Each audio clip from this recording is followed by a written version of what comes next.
నా అంతర్మాత్రం అంతా ఇప్పుడు ఒకటే ఉంది. నాకు ఏ రోజు కూడా నేను ఎంతకాలం ఉంటాను నాకు ఈ రోజుకి లేదు.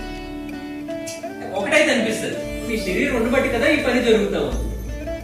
When I relieve from this body then after then what next, అది ఒకటి ఆలోచిస్తాను. నిజంగా నా సిద్ధాంతాలకు అనుగుణంగా ఎస్ ఏ వ్యక్తినైనా చూస్తే అద్దంలో చూసుకున్నట్టు ముందే అనిపిస్తుంది, ఈ నిమిషాలు కూడా శరీరం విడిచిపెట్టింది నేను కూడా నాకు ఇబ్బంది లేదు.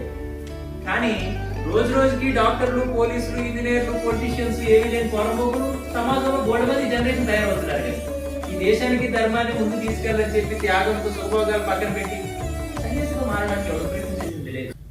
మనకు భగవంతుడు అది ఇచ్చాడు అవకాశం. ఇప్పుడు నేను అందుకే అనుకుంటాను, ఇదంతా భగవంతుడు మన పట్ల పెట్టిన తలం, మనల్ని కేంద్రంగా చేసుకుని తన పని మనతో చేయించుకున్నట్టు ఇది మనకు సంబంధం లేదు.